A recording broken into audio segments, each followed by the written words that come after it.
Buenas tardes, bienvenidos a esta nueva edición o este nuevo acto de la serie de conferencias que estamos dando sobre la historia de la vacunación. Hasta ahora hemos recibido fundamentalmente a historiadores de la ciencia. Los historiadores de la ciencia que hemos participado y que van a participar en esta serie de sesiones, todos tenemos formación científica. Unos son doctores en medicina, otros son doctores en biología, otros doctores en farmacia. Llega un momento en esta historia en que los historiadores podríamos hacernos cargo también de algunos detalles técnicos, pero es muchísimo mejor que cuando las cosas se ponen complicadas empleemos a los científicos para que nos las expliquen. Y más si esos científicos son aficionados a la historia. En este caso, va a iniciar su presencia en esta serie de conferencias otro patrono de la Fundación de Ciencias de la Salud, que es el doctor Emilio Bouza.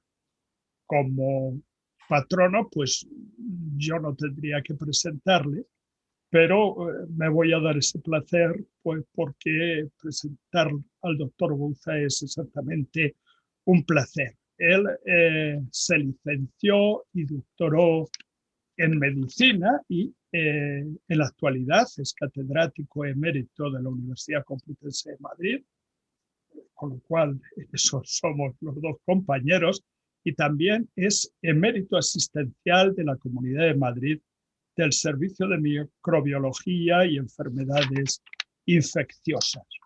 Después de hacer su doctorado, el doctor Bouza marchó a los Estados Unidos de América, para lo cual ganó pues, las dos becas competitivas más complicadas de obtener. Y nada más volver, fue jefe de sección del Servicio de Microbiología del Hospital Ramón y Cajal, donde fundó la Unidad de Enfermedades Infecciosas, que fue la primera de España en su género. También fundó y fue presidente de la Sociedad Española de Enfermedades Infecciosas y Microbiología Clínica durante un largo periodo de tiempo. Posteriormente fue fundador y director del Departamento de Microbiología Clínica y Enfermedades Infecciosas del Hospital General Universitario Gregorio Marañón, en donde sigue su actividad como catedrático emérito y como emérito asistencial. Ha sido director de las revistas españolas e internacionales más importantes de su especialidad y ha obtenido una serie de recompensas por su actividad, entre las que está el máximo reconocimiento personal de la Sociedad Europea de Microbiología Clínica e Infecciones, la Medalla de Oro de Sanidad de la Comunidad de Madrid y la Medalla de la Comunidad de Galicia. Evidentemente, para tener todas estas cosas que he explicado de forma muy rápida, hay que tener además un currículum espectacular que no les voy a aburrir leyéndose. Además es patrono de la Fundación de Ciencia de la Salud, de donde yo más le conozco, y pues, puedo también tener una impresión personal de él. El doctor Bouza es una persona que jamás alardea de sus conocimientos, seguramente porque tiene la autoridad suficiente para no necesitar alardear de nada, es decir, posee lo que se llama la autoritas, conseguida a través de muchos años de actividad profesional. Es un magnífico compañero dispuesto a ayudar a cualquier patrono en sus iniciativas, como en este caso hace conmigo. está ayudando en una iniciativa que sé que a él también le gusta y que también le divierte. Y con respecto al divertimento, pues es uno de los raros científicos e intelectuales españoles que tiene sentido del humor. En España todos somos muy serios, somos incapaces de utilizar la ironía, somos incapaces de divertirnos. Cuando trabajamos, el doctor Bouza y yo a veces también, pues no estamos por esos menesteres, con lo cual el trabajar con él pues se convierte en un auténtico placer. Definiéndolo en dos pinceladas, el doctor Bouza es una persona excelente y sabia, por lo cual le estoy muy agradecido de que participe hoy en esta iniciativa en la que nos va a hablar pues, de los inicios y de las derivaciones de la microbiología, un tema que para un historiador sería muy complejo, pero seguro que para él es muy sencillo. Muchas gracias, doctor González, cuando quiera. Muchísimas gracias, Javier. Una de las verdades que has dicho es la excelente relación, el aprendizaje continuo y el divertimento que tenemos en el patronato de la Fundación de Ciencias de la Salud. Para mí ha sido siempre un placer, desde que estoy en él, poder asistir a las conversaciones y a los diálogos con personas como el profesor Javier Puerto, que de compañero y contertulio en esta actividad se ha convertido a lo largo de los años en un claro y profundo amigo. Me encarga un tema del que él sabe mucho y yo poco, un tema de historiador realmente, en el que, bueno, un médico practicante hace sus pinitos de aficionado. Es los comienzos un poco de lo que hoy es la prevención con vacunas de las enfermedades infecciosas, de su conocimiento, de su desarrollo y de algunos avatares históricos que tienen también esto que comentábamos antes, un cierto sentido del humor. De manera que con ese sentido vamos a enfocar también esta evolución de los diversos tipos de vacunas, en el que mezclaríamos cosas de inmunología, de virología, de quimioterapia, en un periodo de aproximadamente media hora. No es muy fácil esquematizar esto, y mi única pretensión es que queden algunas anécdotas, algunas personas y algunos hechos que yo creo que han cambiado nuestras vidas. Hablaré algo de la historia de las vacunas desde el siglo XVII al XIX, con Pasteur y Koch fundamentalmente como principales artífices, del comienzo de la inmunología y de una figura que me apasiona, que es Elías o Ilya Meshnikov, Paul Ehrlich, y el comienzo de la quimioterapia y la bala mágica representa también el arquetipo de científico distraído y simpático, y luego lo que ha sido algo de la evolución de los virus y sus vacunas más recientemente. Comenzamos con el siglo XVII, corría el año de 1632, cuando en la ciudad holandesa de Delft, ciudad en ese momento relativamente pacificada de las guerras con los españoles, en la que la burguesía trataba de salir adelante y sobrevivir con la industria de la cerámica y de los tejidos, nacen dos personas en el mismo día, casi en el mismo año, y separados muy pocos días, Antoine van Leeuwenhoek y Johannes Vermeer. Es decir, un comerciante de paños y un pintor.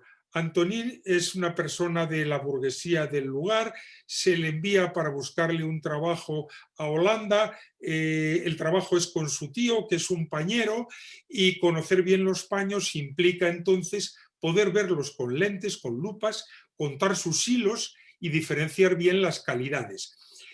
Antonin se aficiona tremendamente al pulido de vidrio personalmente y logra con combinación de lentes llegar a ver cosas que ni siquiera se atisban con el simple ojo. Es el padre de la microbiología, pero mira y encuentra en el agua recogida de la lluvia y el agua más limpia y pura que uno puede imaginar, pues unos pequeños seres que se mueven y se desplazan, a los que denomina animáculos. Hace lo mismo con la sangre y ve unos glóbulos, una especie de balones redondos que se mueven de un lado para otro, y cuando analiza el esperma humano recién emitido, ve unas células que parecen un sacacorchos y que se desplazan a una enorme velocidad. Nada de lo cual se ve a simple vista. En la historia figura a veces Van Leeuwenhoek como un casualista, es decir, un señor que pasaba por allí, hace un descubrimiento casual y realmente aquello no es lo suyo ni se dedica a eso para nada. Error. Cuando uno revisa los hechos históricos, Van Leeuwenhoek comunica esto a la Real Sociedad inglesa. Esta comunicación se mantiene en otras muchas cartas a lo largo de su vida.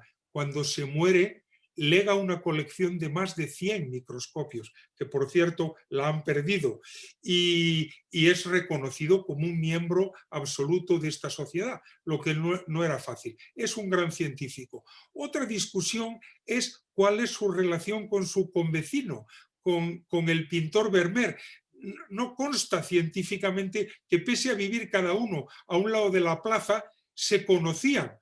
Pero si uno lee una novela como La joven de la perla, quizás la autora especula con el hecho de que Van Leeuwenhoek le había hecho al pintor una caja con una serie de lentes combinadas que le permitían observar la realidad con muchísima mayor precisión, y de ahí su pintura. Lo que es un hecho histórico incuestionable, se trataran mucho o no, es que Van Leeuwenhoek es el albacea testamentario de Johannes Vermeer, pero dado que que Vermeer murió en la bancarrota más absoluta y que Van Leeuwenhoek era un empleado del ayuntamiento, probablemente fue nombrado por el ayuntamiento como albacea para arreglar de alguna forma el entuerto.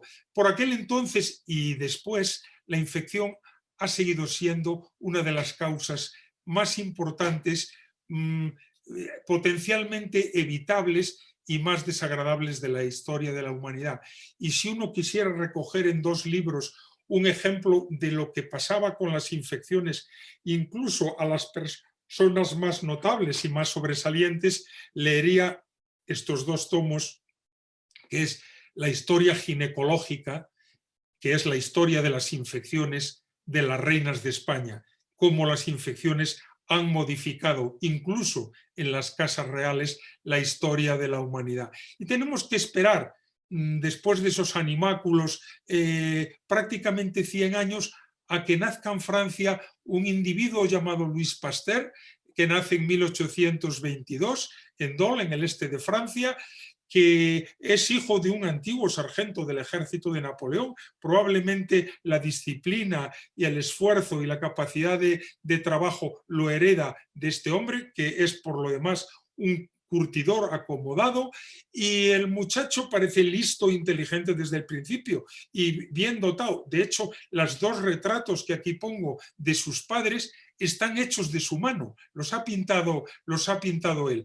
En aquel entonces, una persona de extracción tan modesta en la Francia postrevolucionaria puede mandar sus hijos a la Escuela Normal de París, donde un muchacho como él estudia química con provecho y obtiene no mucho tiempo después una plaza de profesor en Estrasburgo. Louis Pasteur, en esa universidad, no solo comienza su actividad docente, se casa con la hija del decano y posteriormente se le ofrece un trabajo en Lille. En Lille va a trabajar porque la producción de remolacha pasa por malos momentos, fundamentalmente la rentabilidad en la producción de alcohol. Y cuando llega el responsable de la ciudad le dice algo como esto: usted haga que aumente la cosecha de nuestras remolachas y nos dé mayor rendimiento de alcohol. y ya nos encargaremos nosotros de que a usted y a su laboratorio no les falte de nada. Louis Pasteur dedica una primera parte de su existencia como químico a prestar impagables servicios a la agricultura, porque es en principio llamado a corregir ese problema de las remolachas, y se encuentra una cosa muy clara con su microscopio, que cuando le ofrecen un receptáculo donde fermentan las remolachas y lo hacen bien, con buena producción de alcohol, aquello al microscopio está lleno de levaduras. Y cuando hay una cuba donde las cosas no funcionan bien, allí hay unos microorganismos muy distintos, más pequeños, que luego él también aprende que responden o pueden responder de que se produzca un vino agrio. Llega a desafiar a los vinateros franceses a que le pongan botellas encima de la mesa y él les va a decir qué vino es bueno y qué vino es malo. Se ríen de él hasta que comprenden la exactitud de sus predicciones. Trabaja después también en las enfermedades de los gusanos de la seda, y todo eso le lleva a hacer una cosa que es importantísima, a refutar la idea establecida y aceptada de la generación espontánea. Las cosas, los productos biológicos se corrompen porque llevan dentro un germen de la corrupción, pero no por nada que tenga que ver con el exterior. Louis Pasteur, en experimentos que no tenemos tiempo a detallar, pero no dejando de exponer en matraces a cultivos al aire, demuestra que sí, las partículas en que los microorganismos pueden venir quedan depositadas en el cuello de cisne de matraces como el que hay ahí, el caldo no se corrompe. Siempre que hay putrefacción, hay contacto con el exterior y hay microorganismos, no hay generación espontánea. Es el primer hombre que yo creo que maneja los medios de comunicación como nadie. Sus experimentos son conocidos y discutidos en toda Francia. El hombre adquiere una enorme notoriedad, ha prestado importantísimos servicios a la agricultura, se le ofrece un puesto en París y hace algo tremendamente inteligente. Él no es médico y se rodea de 3 jóvenes entusiastas que, conocedores de sus trabajos, quieren pasar esta actividad a la experimentación en el mundo animal y en el mundo humano. El carbunco por aquel entonces asolaba los rebaños franceses, era una causa de enormes pérdidas en la agricultura y había campos particularmente malditos, donde el carbunco acababa y diezmaba a los rebaños de ovejas, por ejemplo, y también a las vacas. Comienzan a hacer experimentación, se dan cuenta que hay unas bacterias que ya han sido descritas previamente, pero que se pueden ver que causan el carbunco, que si esas bacterias se dejan envejecer, se pueden inyectar a animales no produciéndoles la enfermedad, pero dejándolos protegidos. Las vacas que sobreviven a un carbunco natural son inmunes frente a nuevos ataques. Y hablando de los cultivos, por ejemplo, de otro problema, que era el cólera aviar, que hoy sabemos causado por Pasteurella multocida, si se inyectaban cultivos viejos a pollos, los cultivos quedaban protegidos. Son los padres, de alguna forma, de la inmunología y de la vacunación.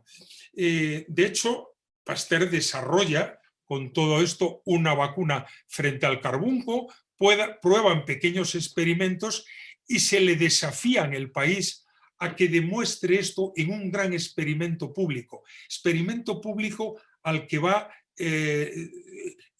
todo el que se precia de Francia y también representantes de periódicos británicos. El experimento consiste en ir a los campos, vacunar a un conjunto de ovejas y dejar sin vacunar a otro.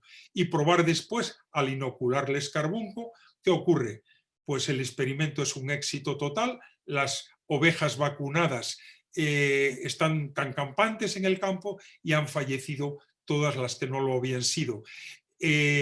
No ha salido él de los campos malditos con sus colaboradores cuando un telegrama ya comunica esto al Times de Londres y la noticia prácticamente da la vuelta al mundo. Louis Pasteur es ya una figura nacional, es un hijo predilecto de Francia, se le ofrece la Legión de Honor y su centro se convierte en un centro de fabricación de vacunas. Sus colegas vacunan por media Europa, las vacunas llegan a Odessa, donde está Elia Mesnikov, al que luego volveremos. Aparecen, sin embargo, algunos problemas. Las cosas no siempre funcionan bien, mueren algunos rebaños vacunados. El propio Koch, que ya es una figura de prestigio, refuta la teoría de Pasteur y Pasteur pasa por algunos de los momentos más difíciles de su vida. Pero como todo hombre de gran valía, lo que hace es dar un paso al frente. Y el paso al frente es otra gran hazaña en la historia de las vacunas. Parece ser que de niño en el campo había comprobado la rabia en alguno de los campesinos y había escuchado sus gritos, su dolor y la muerte. Y había visto perros rabiosos en su entorno. Probablemente es por esto, y no nos consta otra razón, aborda el tema de la rabia. El tema de la rabia tenía además una peculiaridad tremenda. Trabajar con el animal experimental, es decir, con el perro rabioso en el laboratorio, era un asunto de altísimo riesgo. Una mordedura de ese perro era morir con seguridad. Y lo que empiezan a hacer es llenar con tubitos con saliva de esos perros. No quiero ni imaginar quién y cómo sujetaba a los animales y quién se atrevía a acercar un tubo a esa saliva.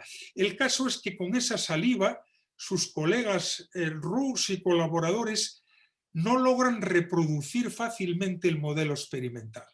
Y aquello les preocupa muchísimo. Desde luego no logran ver nada, ningún microorganismo que cause la rabia. Y es Rus, quizás audaz médico joven, quien dice, si esto afecta fundamentalmente al sistema nervioso central, ¿por qué no probamos a inocular material de los cerebros, de las autopsias, de los perros muertos de rabia en el sistema nervioso central de animales? Yo puedo hacer un pequeño orificio de trépano e inyectarlo con mucha facilidad. El modelo no bendecido, de hecho, por Louis Pasteur, tiene un enorme éxito. Siguen sin encontrar el microorganismo causal y ellos van coleccionando en modelos de conejos, donde se produce con la rabia una paraplegia, van disecando las médulas y las guardan como material de laboratorio. En un momento determinado se hace una reinducción con materiales que llevan ya 15 días en un frasco. Y esas médulas, pues ya imagina uno cómo estarían. Sería un guarrete seco y reseco dentro del tubo.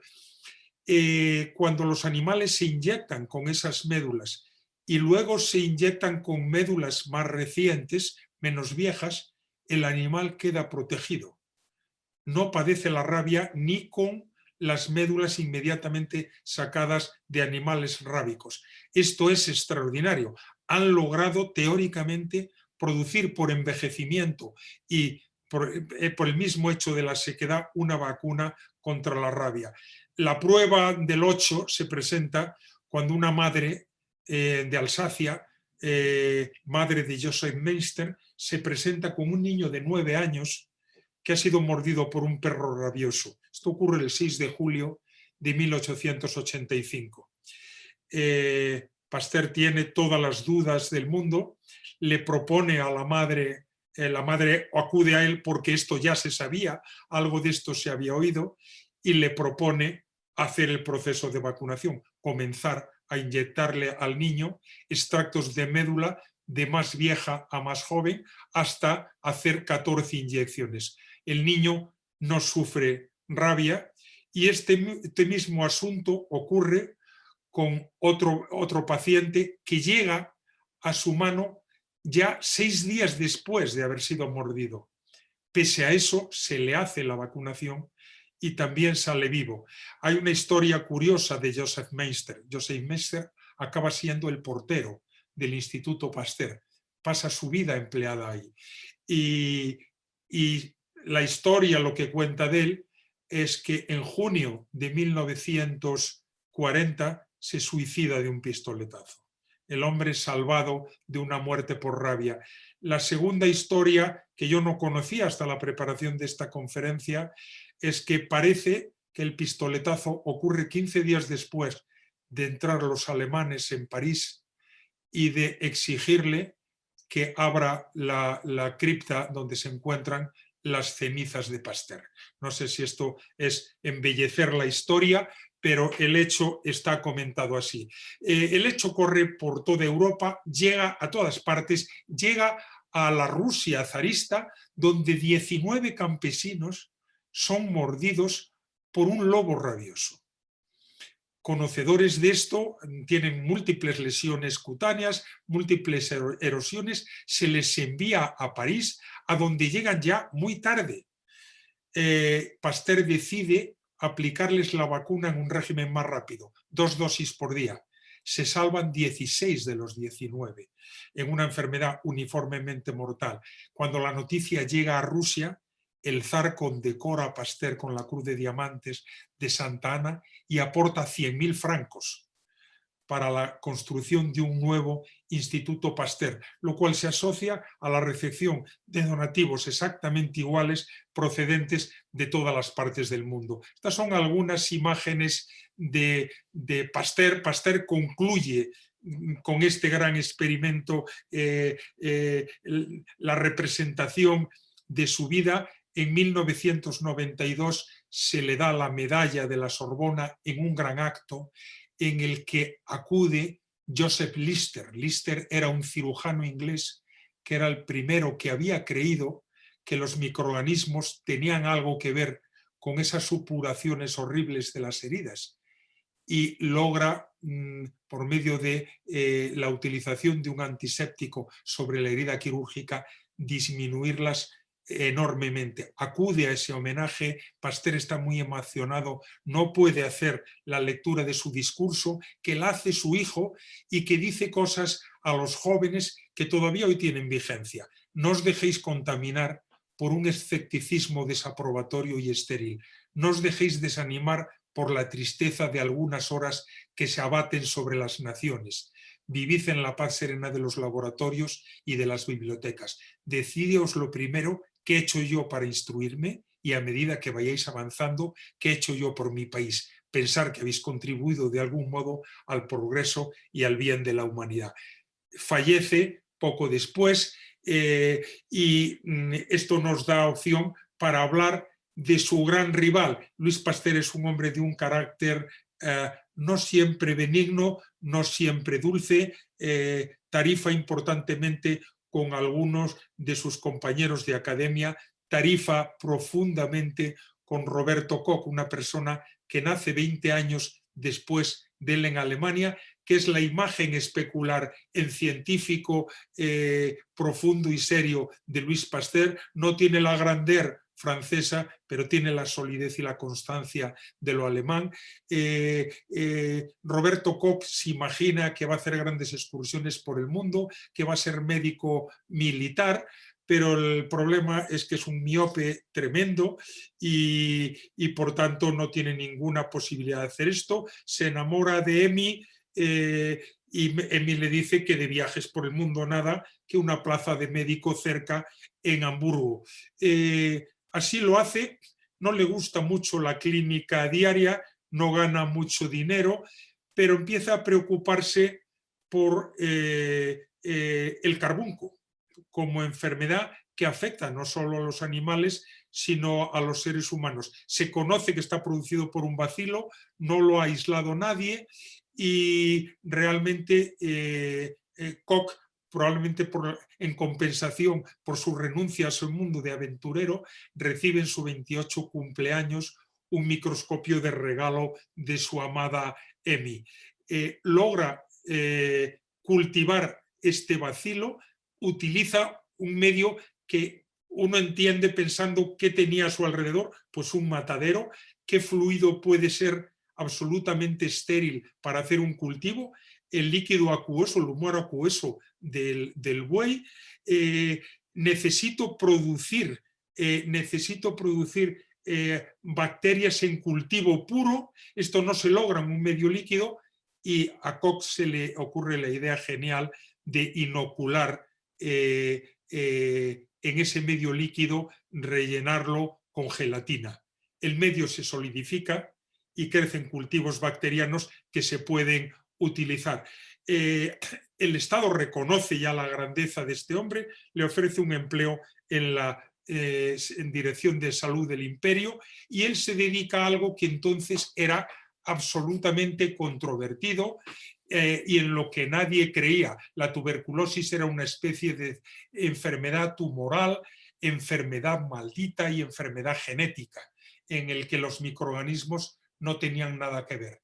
Se empeña, sin embargo, era claramente una enfermedad transmisible que se acumulaba en determinados medios, se empeña en su búsqueda sucesiva y acaba viendo unos bacilitos que se colocan en empalizada, que cuesta muchísimo trabajo hacer crecer en medios artificiales, que son muy lentos de crecimiento y que le convierten en el descubridor del bacilo de la tisis. No nos canso con lo que logra hacer su grupo en creado esta metodología en el descubrimiento del vibrión del cólera, el tratamiento de la profilaxis con vacunas de la tifoidea, etc. Él además crea una cosa que es muy importante, una forma de trabajar, los postulados de Koch. Las cosas no están demostradas hasta que los microorganismos se ven en los individuos enfermos.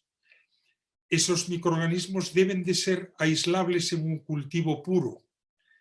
De ese cultivo puro debe poder causarse la enfermedad a animales, y debemos de ser capaces de cerrar el círculo recuperando un cultivo de nuevo esas bacterias. Estos son los postulados de Koch, fueron ley universal hasta que algunas enfermedades los han desafiado, pero una contribución indudable a esto. Igual que Pasteur tuvo sus desgracias con las vacunas del carbunco, también llegaron días negros para Koch.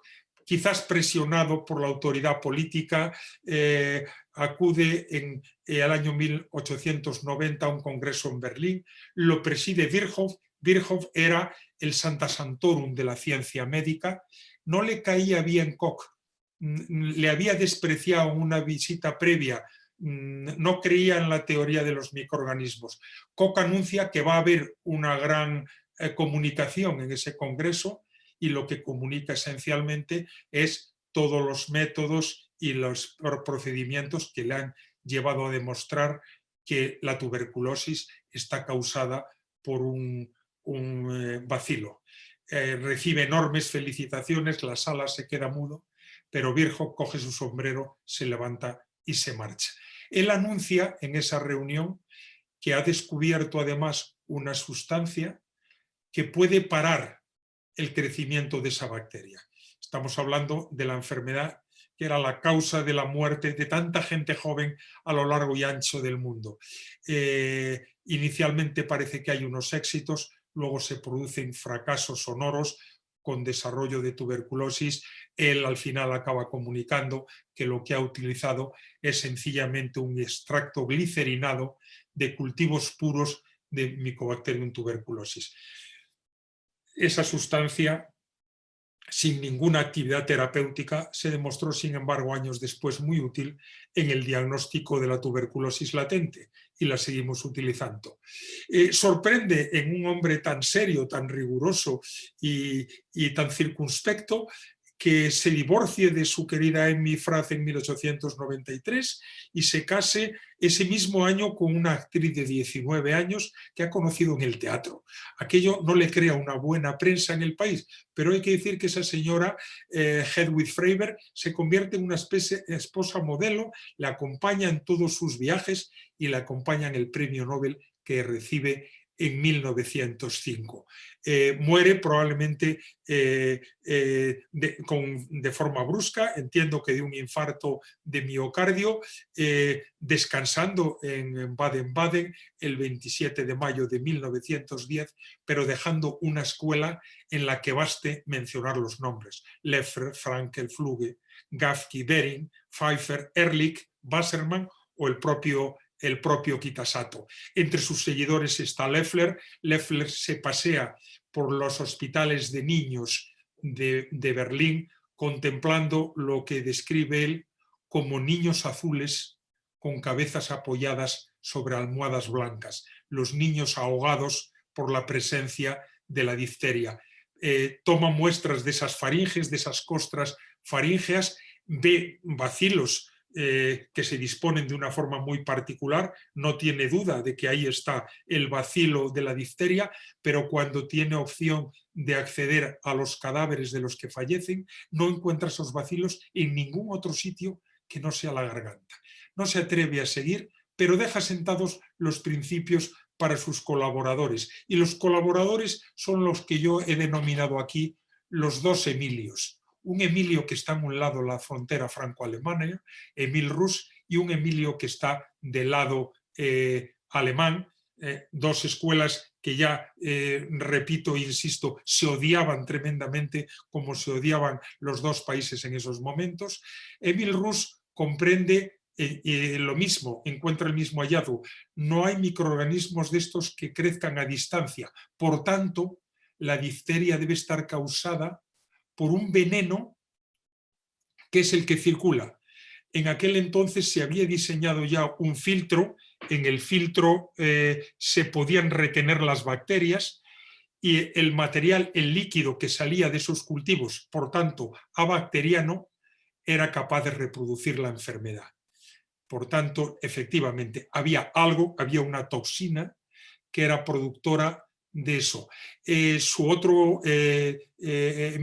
Emilio, Emil Bering, su tocayo, lo que demuestra es que algunos cobayas sobrevivían a la difteria, sobre todo si se les inyectaba yodo, pero los cobayas que sobrevivían no podían ser reutilizados como modelos de animales, porque nunca más se lograba matarlos de difteria, se diese la dosis que se diese. Pronto deduce que en el suero hay una sustancia, esa sustancia actúa contra la toxina, es una antitoxina, y su colega francés lo que demuestra es que esa antitoxina se puede producir casi con carácter industrial, haciendo la inducción en caballos y por tanto produciéndola en grandes cantidades.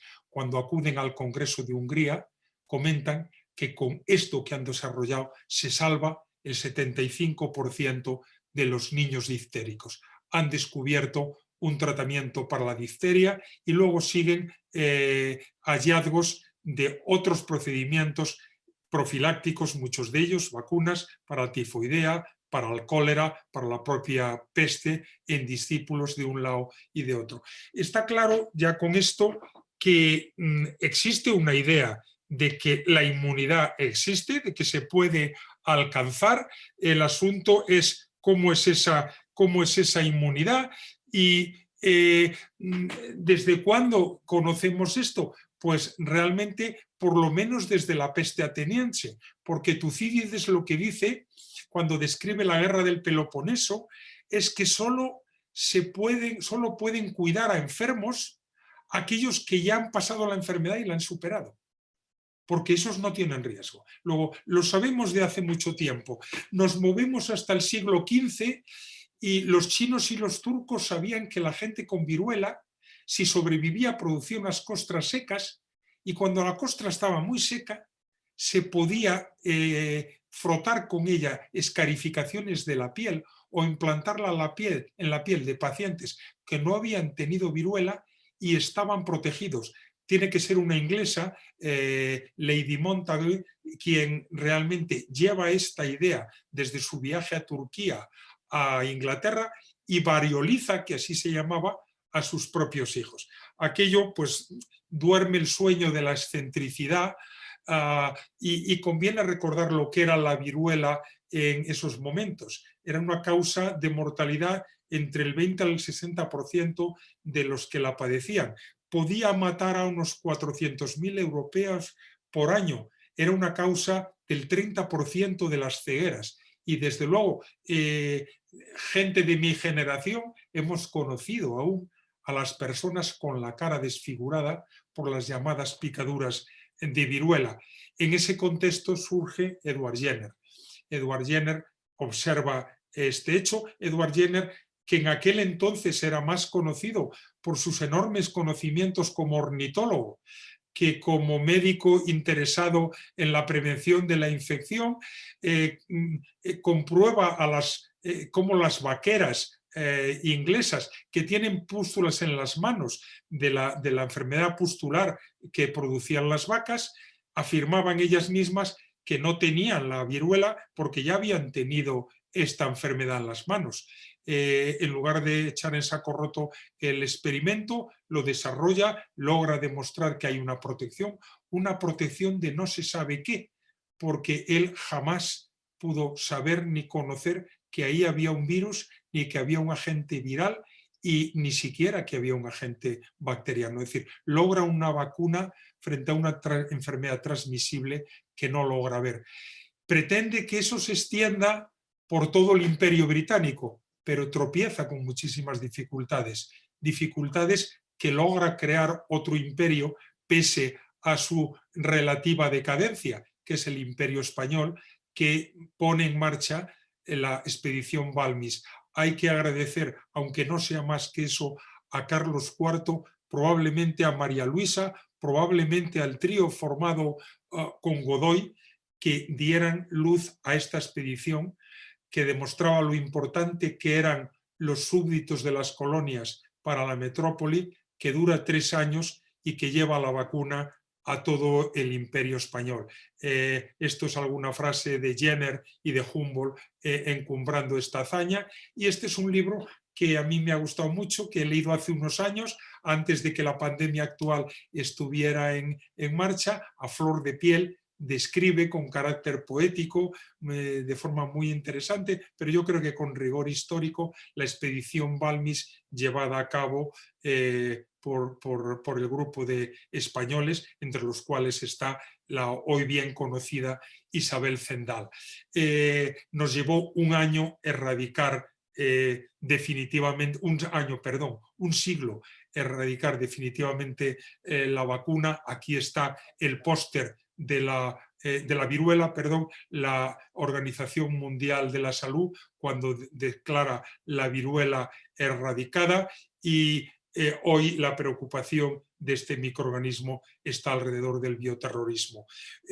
Vamos otra vez un poco atrás, vamos al sur de Rusia, en lo que quiero creer que es una familia acomodada, si no, no podría haber obtenido esa posición. Nace en 1845 un niño tremendamente inquieto en Kharkov que se llama Elías Meshnikov, de familia judía,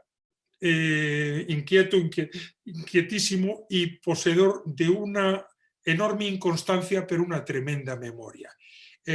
Acaba en la escuela de medicina, su profesor le deja usar el microscopio, es un hombre peculiar, se casa a los 23 años con Ludmila Feodorovich. Ludmila tiene tal tuberculosis que tiene que asistir a la boda en silla de ruedas y fallece poco después. Él lee El origen de las especies de Darwin y queda absolutamente convertido e impresionado, y decide, con los caudales que tiene, pasearse por Rusia, por Italia y por Alemania a adquirir conocimientos. Su método no tiene nada que ver con los dos anteriores. Es caos, impresiones y búsqueda a tientas. Y así realmente pasa sus primeros 35 años. Su inquietud le lleva a repetidos intentos de suicidio, probablemente no con un grado de convicción muy alta, puesto que ahí siguió. Trata de matarse con neumonía y se pasea semidesnudo por una calle de una ciudad rusa en medio de una tempestad de nieve, y de alguna forma pues debe ser un hombre muy bipolar. Acaba de profesor en la Universidad de Odessa, donde se casa con una mujer de buenos caudales que le permite ya una vida más estable y desde luego disminuye el número de intentos de suicidio. Ha adquirido una tuberculosis, quizás de su primera mujer, quizá de cualquier otro lugar, y conoce los descubrimientos de Pasteur y Koch. Se instala en Sicilia, muy probablemente para secar la tuberculosis, y allí, con su microscopio y sus inquietudes, observa las estrellas de mar. En ello ve que, dado que las estrellas de mar tienen una cutícula transparente, se pueden ver las células en su interior, y descubre que hay unas células que se mueven de un lado para otro, llama células errantes. Aquello le sorprende mucho, no se le ocurre otra cosa que coger unas pequeñas partículas de carmín de su mujer y ponerlas alrededor de estos animalitos, de las estrellas de mar, para comprobar después al microscopio que esas partículas han sido fagocitadas por esas células, que han comido ese alimento y que, por tanto, si hacen esto, tienen que hacer lo mismo con los microbios. La gente que permanece viva a pesar de las infecciones tiene que tener un mecanismo de defensa. Además de esa inmunidad humoral, tiene que haber una inmunidad celular. En la ciudad de Taormina, o sea, cerca de donde ellos están, se produce un congreso, él va y cuenta esto, y sorprendentemente el riguroso Virchow, que está presente, acepta su teoría y le da sus parabienes. Esto pues le entusiasma, marcha bien a exponer su teoría en foros científicos más amplios. Allí tiene un amigo que es el doctor Klaus, que es el editor de una revista, y dice: yo te publico este artículo, pero hombre, células errantes no va a ningún sitio, tenemos que tener un nombre griego. Pues si son células que comen cosas, llamémosle fagocitos. Y los fagocitos se publican así, dan con este nombre la vuelta al mundo como células devoradoras de microbios y constituyen el comienzo, yo creo, que de la inmunidad mediada por células. Mesnikov se hace con esto conocido, se le nombra director de un instituto en Odessa para que haga vacunas para los rebaños de carbunco. Él no sabe hacerlo, manda a Gamaleya al Instituto Pasteur para hacer las vacunas. A él realmente el trabajo rutinario no le interesa, él es un científico. Las vacunas no funcionan allí demasiado bien, hay muertes de ganado, total. Él tiene posibles, se marcha a París, tenía ya ese contacto en el Instituto Pasteur, le presenta su teoría de los fagocitos a don Luis y pasmosamente le dice: yo le creo, me pongo de su parte, profesor, creo que va usted por buen camino. Esto le deja impresionado. Pasteur es ya quien es en ese momento y no se le ocurre decirle otra cosa que: tiene sitio para mí, lo único que quiero es trabajar en uno de sus laboratorios de manera no remunerada. Pasteur le responde con algo que le sorprende todavía más. Dice: usted no va a disponer de un puesto en un laboratorio, usted va a disponer de un laboratorio para usted solo. Y Paul de Cruyff dice, yo creo que de su propia cosecha, no sé si tomado de otro sitio, que Mesnikov entró en el austero Instituto Pasteur y montó un circo que duró 20 años. Un hombre inquietísimo. Sus teorías fueron inicialmente negadas en Alemania, allí la inmunidad se movía más alrededor de lo humoral, él aportaba más lo celular. Muchas veces en ciencia pasa que dos teorías opuestas lo único que son es complementarias. Él es un hombre que sus coetáneos lo definen como tremendamente bueno y generoso, y de hecho en el Pasteur se le conocía como mamá Mesnikov o el abuelo Navidad. Mesnikov acaba sus días con un interés por la vejez, lo que viene a decir: no es tan inevitable como suponemos la senilidad, y un hombre es tan viejo como son sus arterias. Él es el que acuña términos como gerontología y tanatología. Trabaja en la transmisión de sífilis, de chancro sifilítico, todavía no se conocía la espiroqueta, con su compañero Rus. Y una de las cosas que se le ocurre, demostración de que es un tío ingenioso, es, en lugar de pasar un chancro de un chimpancé, de los genitales de un chimpancé a otro, voy a pasar el chancro de los genitales de un chimpancé a la oreja de otro. Y cuando se desarrolla un chancro, le corto la oreja. Y veo si se desarrolla una sífilis secundaria. No se desarrolla. Por tanto, la sífilis da localmente al menos un tiempo de tregua antes de difundirse, donde es posible actuar localmente, con ungüentos, por ejemplo, de calomelanos.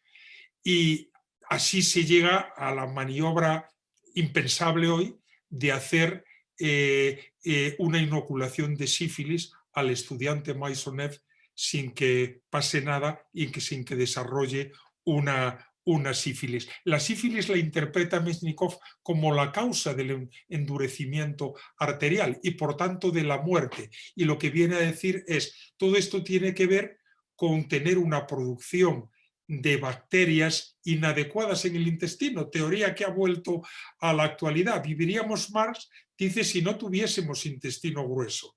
¿Y dónde vive la gente mucho? En Bulgaria. ¿Por qué? Porque toman leche agria como elemento nutricio esencial. Él acaba patentando una cosa aparentemente sin interés kermatístico, al que cede su nombre, que se llama el bacilo búlgaro, y del que él y media Europa toman enormes cantidades buscando una longevidad que él no obtiene. Muere a los 71 años en el año 16.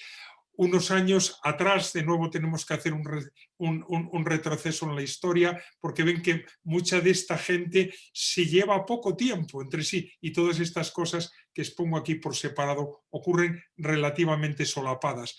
Paul Ehrlich es otro judío que nace en el 1854 en un pueblecito de lo que hoy es Polonia, hijo de nuevo de un posadero y destilador de licores.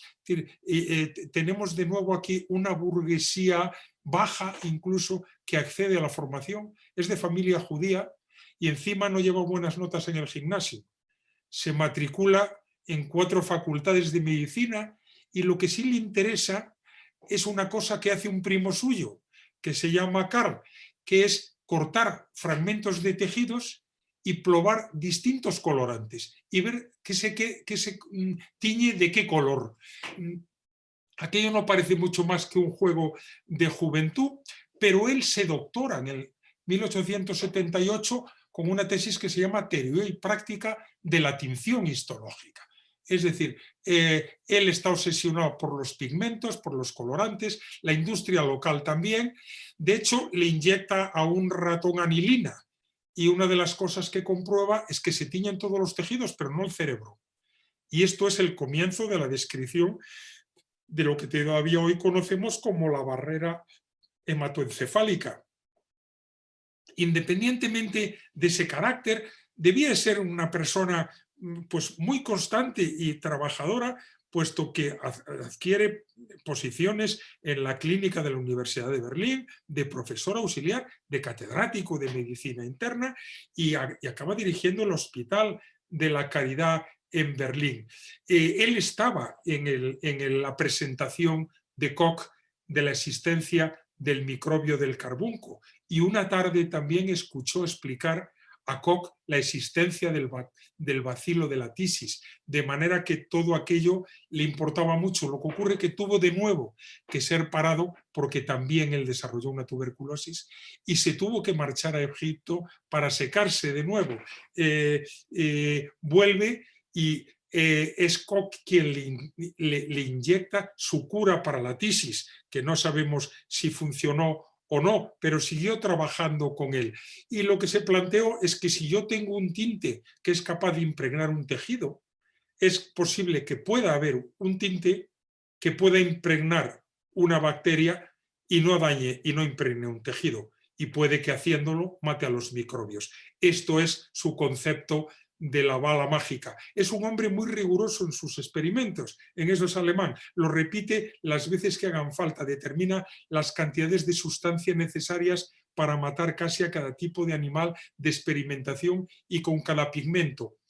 Las cosas no deben de ser tremendamente favorables para un judío listo en el Berlín de final del siglo pasado.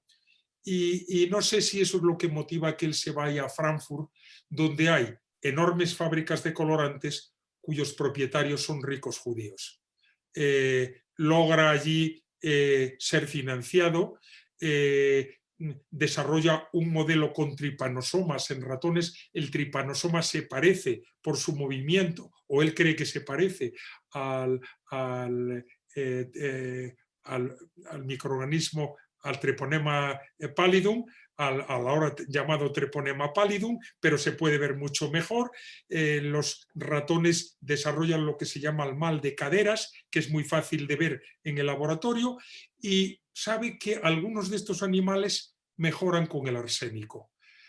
Cuando ya le dan dinero, contrata a Shiga para el estudio de tripanosomiasis en ratones, contrata a químicos, monta su propio laboratorio y comienza una experimentación con más de 500 tintes para ver si hay alguno que pueda funcionar. Concretamente las benzopurinas lo hacen, más dinero de la viuda de Speyer, que le dota un laboratorio magnífico, y acaba en 1906 describiendo que uno de sus derivados, el 606, es capaz de matar a un microbio que prácticamente por esa misma época Schauding había descubierto, causante de la sífilis y al que denominan espiroqueta pálida. Ese día soñado del 606 llega, el fármaco le parece entonces relativamente seguro y logra en 1908 el premio Nobel. En el 10 se producen con el Salvarsan curaciones bíblicas y llega a inyectar 65.000 dosis de Salvarsan. Uno de los beneficiarios de ese Salvarsan es un jovencito español que está visitando Alemania en viaje de estudios. Se llama Gregorio Marañón y le regala medio kilo para que haga experimentos con cualquier cosa que ocurra en Madrid. Y lo que él le dice es: en Madrid lo que tenemos ahora mismo, Herr Ehrlich, es fiebre tifoidea, no lo digo. Bueno, ahora me saldrá. Tifus exantemático. Tenemos tifus exantemático. No, pues pruébelo usted en el tifus exantemático. Esta es la tumba en Frankfurt de Ehrlich, que fallece a los 61 años. A él ya le sigue un estudio metódico de los productos capaces de tratar la infección. Gerard Domack es ya un hombre de la industria, trabaja para IG Farben prácticamente toda su vida, además de las sulfamidas desarrolla la tiosemicarbazona. Le dan el premio Nobel en 1939, pero el Führer prohíbe a todos los alemanes ir a recoger este premio, que le tiene que ser entregado posteriormente en el año 47.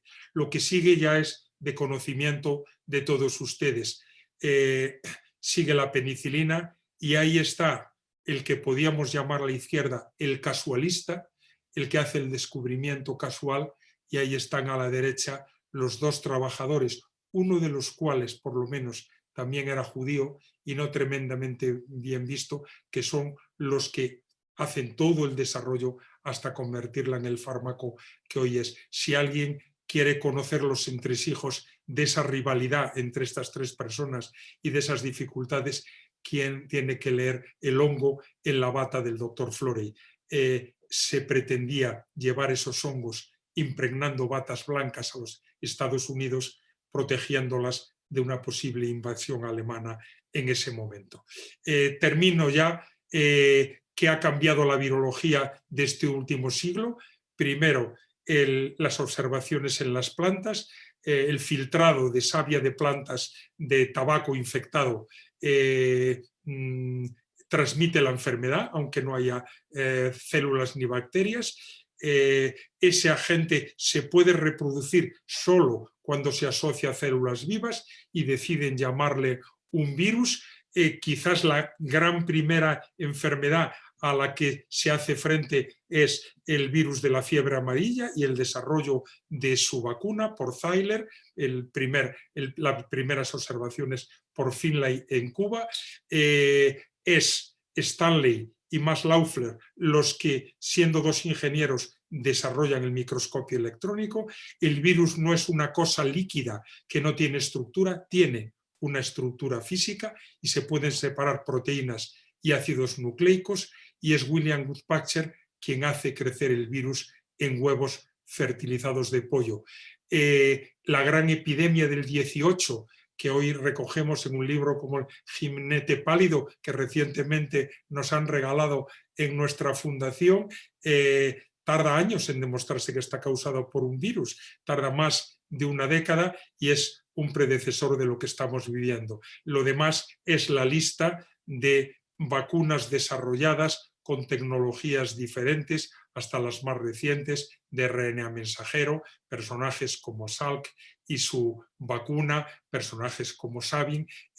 Las personas que tienen mi edad recordamos lo que eso significó en el fin de los niños con poliomielitis y recordamos cuando nos llevaban a recibir estas vacunas que probablemente nos protegieron de una enfermedad o de la muerte. Hoy hay en el siglo XXI muchísimas vacunas en fase de experimentación para muchas circunstancias y con muchas tecnologías, y como expresión de lo que digo, si alguien recibe New England y tiene el número último que a mí me ha llegado, hay un editorial bonito que sigue estos avatares de las vacunas antivirus y que se titula A hombros de gigantes. Y yo terminaría mi charla diciendo y suma y sigue, y muchas gracias por su paciencia. Pues muchísimas gracias, doctor Bouza, por esta conferencia en la que ha unido, como siempre, por la sabiduría y la amenidad. Es claro que a usted le gusta mucho no solo su profesión, sino también su historia. Y es evidente que me ha pisado la frase con la que pensaba yo acabar esta conferencia, que es la de Galileo, de somos enanos, pero cabalgamos a hombros de gigantes, porque realmente ha hablado de todos los gigantes, es decir, ha hecho prácticamente en su conferencia pues toda la historia de la vacunación. Está muy bien, pero repito a los que atienden a estas conferencias, no se deben de preocupar porque algunos temas se van a tratar por separado, porque el doctor Bouza nos ha hecho todo, nos ha dejado verdaderamente encantados. Estoy en la actualidad estudiando la epidemia de 1890 en Madrid, que nuestros antecesores lo pasaron también mal, sufrieron una epidemia de gripe, otra pequeña de cólera y otra de viruela. Y en ese año de 1890, como usted decía, lo que estaba siempre en la prensa era el tratamiento con linfa de Koch para la tuberculosis. Y se explicaba minuciosamente. Digo que esa es la diferencia tal vez más clara entre esas epidemias del 19 y la pandemia actual, con la que hay muchas diferencias y muchas similitudes. Y es la, digamos que no muy buena información científica que recibimos. Pero si quieren los que nos siguen tener una buena información científica sobre el coronavirus, pues pueden seguir la página que el doctor Bouza lleva también de manera periódica en la Fundación de Ciencias de la Salud, donde nos hace un resumen, no histórico, sino científico, de lo que sucede con el COVID día a día. Repito, doctor Bouza, muchísimas gracias. Gracias. Y ha sido un auténtico placer, como siempre. Igualmente, muchas gracias.